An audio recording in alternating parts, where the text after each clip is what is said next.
నమస్తే, welcome to our channel. నేను సౌజన్య. Stop it. మీరు వేసిన ప్లాన్ ఏంటి, వచ్చిన రిజల్ట్ ఏంటి? ఈ రకంగా జగన్మోహన్ రెడ్డి ఐపాక్ టీం పైన ఫైర్ అయ్యారు అంటున్నారు. ఎందుకు ఫైర్ అయ్యారు? ఐపాక్ టీం వాళ్ళు వేసిన ప్లాన్ ఏంటి, పాపం ఈయనకు వచ్చినటువంటి ఎఫెక్ట్ ఏంటి? ఈ అంశానికి సంబంధించి మనతో మాట్లాడడానికి, వారి విశ్లేషణని మనతో పంచుకోవడానికి ఈరోజు మనతో పాటు ఉన్నారు senior journalist, senior political analyst CS Rao గారు ఉన్నారు. వారితో మాట్లాడదాం. నమస్తే రావు గారు. నమస్తే. సో ఇప్పుడు నేను చెప్పిన డైలాగ్ చూస్తే అక్కడ విన్నట్టు ఉంటది. సో బ్రహ్మానందం గారి డైలాగు. సో ఈ రకంగానే జగన్మోహన్ రెడ్డి ఐపాక్ టీం పైన ఫైర్ అయ్యారు అంటున్నారు. వేసిన ప్లాన్ ఏంటి, వచ్చిన రిజల్ట్ ఏంటి, మీరు ఏమి ఎంచుకున్నారు, ఏం జరుగుతోంది, అసలు ఏంటిది అని చెప్పేసి ఆయన ఫైర్ అయ్యారు అని అంటున్నారు. అసలు ఏమైంది, ఎందుకు అంత కోపం వచ్చింది జగన్మోహన్ రెడ్డి? బ్రహ్మానందం ఆ డైలాగ్ చెప్పినప్పుడు ఉన్న ఫ్రస్ట్రేషన్ ఉంటది కదా, ఎంచుకున్న రాగం ఏంటి, తీసుకున్న తాళం ఏంటి అన్నట్టు, మీరు వేసిన ప్లాన్ ఏంటి, వచ్చిన రిజల్ట్ ఏంటి అన్నట్టుగా ఆ ఫ్రస్ట్రేషన్లో జగన్మోహన్ రెడ్డి ఉన్నారు అని చెప్పి ఆయన 2 days క్రితం పెట్టినటువంటి ఐపాక్ రివ్యూ మీటింగ్లో అంత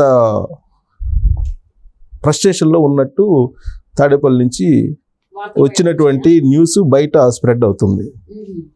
ఎందుకనంటే సర్వేలు ఏది చూసుకున్నా కానీ చంద్రబాబు నాయుడు వైపే ఉన్నాయి, తెలుగుదేశం పార్టీ కూటమి గెలవబోతుంది అనేటువంటి సర్వే రిపోర్ట్స్ ఉన్నటువంటి క్రమంలో దీని అంతటికి కారణం ఎవరు? ఐపాక్ ఏది చెప్తే అదే చేశాడు జగన్మోహన్ రెడ్డి. గత 2018 నుంచి ఇప్పటివరకు అదే చేస్తూ వచ్చాడు. ఆయన యాక్చువల్గా మీ గ్రాఫ్ బాగలేదు, నా గ్రాఫ్ బాగుంది అని చెప్పుకున్నారు 2 సంవత్సరాల క్రితం. దాంతో ఎమ్మెల్యేలకను జగన్మోహన్ రెడ్డికి మధ్య గ్యాప్ పెరిగిపోయింది. ఇప్పుడు అందరి గ్రాఫ్ బాగుంటేనే జగన్మోహన్ రెడ్డి గ్రాఫ్ బాగుంటుంది. ప్రజాస్వామ్యం అది. ఆయన హెడ్ అంతే కదా, మంత్రివర్గంలో ఆయన హెడ్. ఆయన కూడా ఒక మంత్రే కదా, ముఖ్యమంత్రి. అంతే, మంత్రుల్లో కల్లా ముఖ్యమైనడు అని అంతే. సో ఎమ్మెల్యేలు అందరూ ఎమ్మెల్యేలు కలిసి ఎంచుకుంటేనే కదా జగన్మోహన్ రెడ్డి.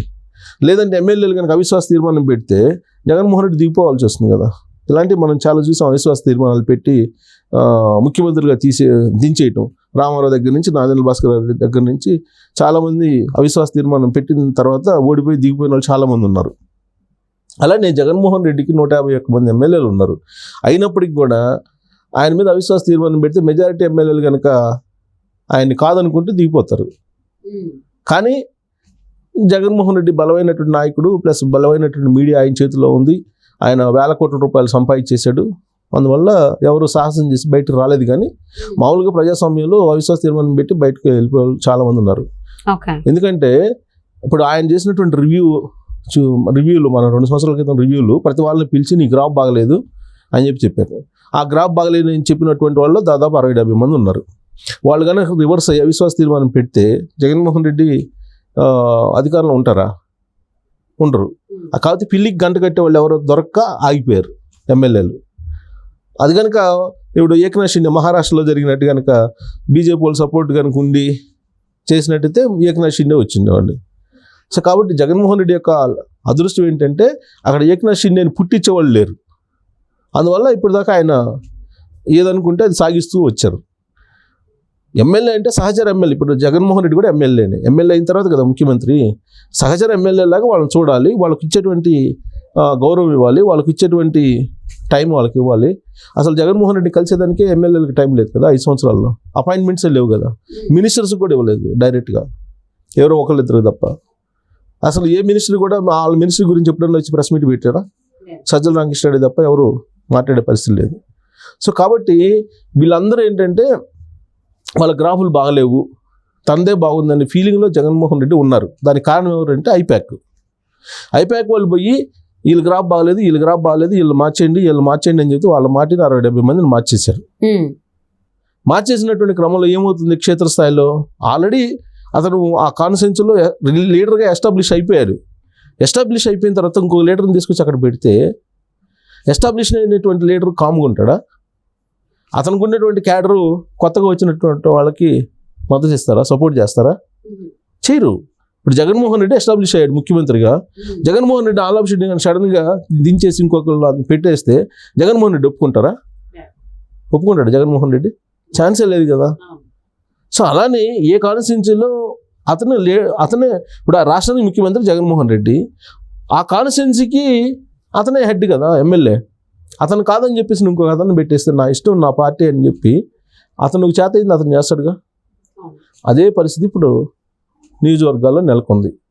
దాంతో 60-70 మందిని మార్చేసిన నియోజకవర్గాల్లో అదే నెలకొంది. దానికి తోడు ఈయన ప్రభుత్వం ఏ విధంగా నడిపాడు, ఈయన స్కీములు ఏ విధంగా పనిచేశాయి, ఈయన ఏ విధంగా ఎమ్మెల్యేలను కాదని చెప్పి వాలంటీర్ల ద్వారా ఈ పథకాల నుంచి పంచాడు.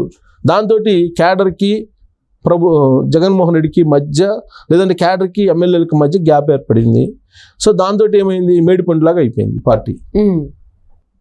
మేడిపండు చూడ మేలుమై ఉండు, పట్టు ఇప్పు చూడ పురుగులు అన్నట్టుగా జగన్మోహన్ రెడ్డి పైన ఉన్నాడు, మధ్యలో ఎమ్మెల్యేలు ఉంటారు, కింద క్యాడర్ ఉంటారు, ఆ కింద పంచాయతీ సర్పంచులు వాళ్ళు ఉంటారు. ఇది సిస్టమ్. ఈ సిస్టంలో ఏమైంది, పైన జగన్మోహన్ రెడ్డి ఉన్నాడు, కింద వాలంటీర్లు ఉన్నారు, మధ్యలో ఎమ్మెల్యేలు లేరు, పంచాయతీ సర్పంచులు లేరు, ఎంపీటీసీలు లేరు, జడ్పీటీసీలు లేరు. సో దాంతో ఈ లింక్ దిగిపోయింది కదా. లింక్ దిగిపోయిన తర్వాత ఇంకా పార్టీ ఎక్కడ నిలబడిద్ది? పార్టీ నిలబడి పిల్లర్లు వేసిన తర్వాత స్లాబ్ పోయాలి.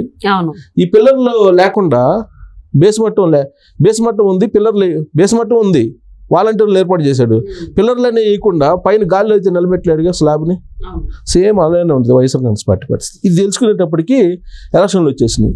అందుకే ఐపాక్ వాళ్ళని పిలిచి అసలు మీరు ఏం చేశారు, మీరు ఏమి ఇచ్చారు రిపోర్టు, మీరు ఏం ప్లాన్స్ చేశారు, రిజల్ట్ ఏంటి, ఇప్పుడు సర్వేలు ఏంటి, ఏ సర్వే చూసుకున్నా 5-6 సర్వేలు తెప్పించుకున్నాను, తాజా సర్వేలు చేయించుకున్నాను. ఆయన మేనిఫెస్టో అంతా అయిపోయిన తర్వాత గులకరాయి కూడా అయిపోయింది. గులకరాయి విషయంలో కూడా ఐపాక్ వాళ్ళు చెప్పినట్టు చేశాడు ఆయన.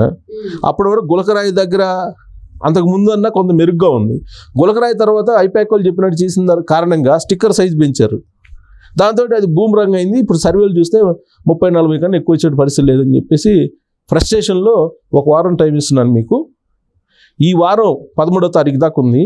సో ఈ వారంలో కనుక మీరు ఏం చేస్తారో మీకు తెలీదు, మీరు ఏమైనా చేసుకోండి, కానీ నాకు 50 స్థానాలు పెరగాలి. ఇప్పుడు 40 వస్తున్నాయి, 30-40 మధ్యలో ఉంది, ఇంకొక 50 స్థానాలను కనీసం పెంచకపోతే అని చెప్పి వాళ్ళకి వార్నింగ్ ఇచ్చారు అని చెప్పి తెలుస్తుంది. తాడేపల్లి నుంచి స్ప్రెడ్ అయినటువంటి న్యూస్ ఇది. అంటే ఇంకొక 50 అంటే 30 నుంచి 40 ప్లస్ 50 లేకపోతే ఓవరాల్ గా 50? ఇప్పుడు యాజ్ ఆఫ్ నౌ ఒక 30-40 మధ్యలో ఉంది. కనీసం ఇంకొక 50 అన్నా పెంచేటట్టు ప్రయత్నం చేయండి. 50లో సెలెక్ట్ చేయండి. ఏ 50 సెలెక్ట్ చేసుకుంటే గెలుస్తారనేది, లేదంటే మీరు వేస్ట్ అని చెప్పి వాళ్ళ మీద ఒక వార్నింగు, ఒక దిశానిర్దేశం, ఒక రకమైన ఫ్రస్ట్రేషన్లో మీరు ఎంచుకున్న రాగం ఏంటి, తీసుకున్న తాళం ఏంటి అన్నట్టు, మీరు ఇచ్చిన ప్లాన్స్ ఏంటి, సర్వేలు ఏంటి అని చెప్పి ఆయన ఫ్రస్ట్రేషన్లో వాళ్ళకి ఒక వార్నింగ్ ఇచ్చి పంపించారు ఐపాక్ వాళ్ళకి. సో ఐపాక్ వాళ్ళు ఇచ్చినటువంటి సర్వే కానీ, లేదంటే ఐపాక్ వాళ్ళు చెప్తున్న దాని ప్రకారం కానీ, ఆయనకి ఇచ్చిన ఫీడ్బ్యాక్ ప్రకారం కానీ, ఆయన వివిధ రకాల సోర్స్ నుంచి తీసుకున్నటువంటి సర్వేలు కానీ, ఇంటెలిజెన్స్ రిపోర్ట్ కానీ, మళ్ళీ కూటమి అధికారంలో రాబోతుంది అనేటువంటిది వినిపిస్తుంది. అందుకే రకరకాల ప్రయత్నాలు, రెనోవేషన్ చేయించుకోవడాలు, తాడేపల్లి వాస్తు దోషాలు తీసేసుకోవడాలు, ఇవన్నీ చేస్తూ ఐపాక్ వాళ్ళని పిలిచి 2 రోజుల క్రితం ఫుల్ వార్నింగ్ ఇచ్చి పంపించారు. మరొక 50 సీట్లలో కనుక రాకపోతే మీ సంగతి చూస్తాను అన్నట్టుగా మాట్లాడానంట. సో మరి ఐపాక్ ఇచ్చినటువంటి ప్లాన్స్ వలన, లేకపోతే వచ్చినటువంటి రిజల్ట్ సర్వేల వలన, ఏదైతేనే కారణాలు చాలా ఉన్నాయి.